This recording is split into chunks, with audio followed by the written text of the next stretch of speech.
Fritz Haber was born in Breslau, Prussia, now Wrocław, Poland, in 1868. He was educated at St. Elizabeth Classical School, where he took an early interest in chemistry, and later on, became an appointed professor of physical chemistry and electrochemistry at Karlsruhe Institute of Technology.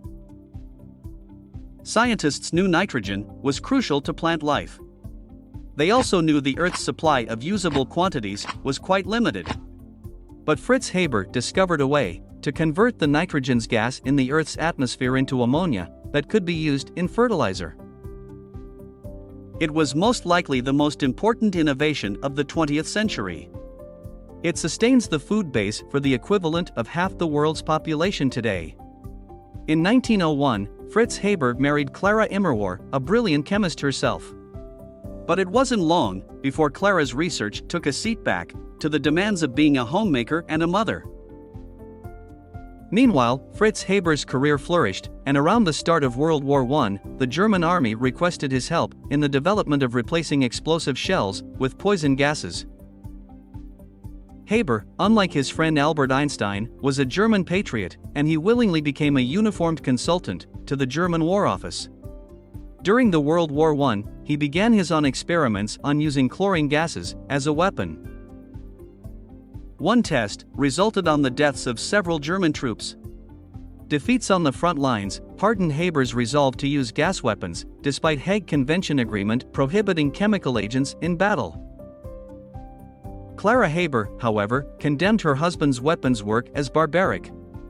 She pleaded with him to end his experiments in chemical warfare. But for Fritz, her wife's statement amounted to treason. Their marriage suffered further as Haber traveled frequently and philandered. Haber placed his laboratory at the service at the German, and by April 1915, he was on the front lines in Ypres, in uniform, smoking cigars, and calculating the timing of what he hoped would be a lethal gas attack. Thousands of steel cylinders containing chlorine gas had been transported to German positions. After weeks of waiting for ideal winds, strong enough to carry the gas away to the French troops, the Germans released more than 168 tons of chlorine gas from nearly 6,000 canisters at sunrise. The clouds settled over some 10,000 troops. More than half were believed to have died by asphyxiation within minutes.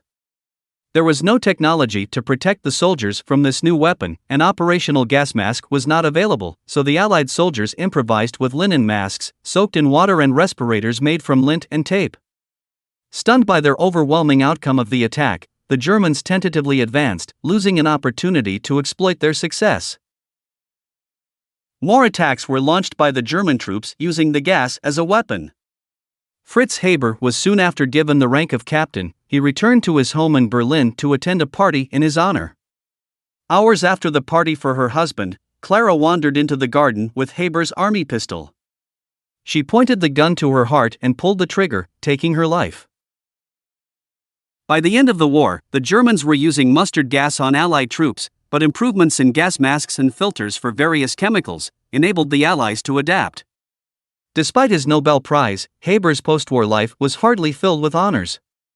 He was despondent over the German defeat and felt responsible for the debilitating German war debt. Haber resigned and fled Germany for England. But scientists there shunned him for his work with chemical weapons.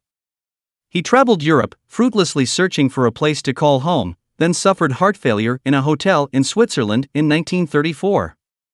He passed away shortly thereafter at the age of 65, but not before repenting for devoting his mind and his talents to wage war with poison gases.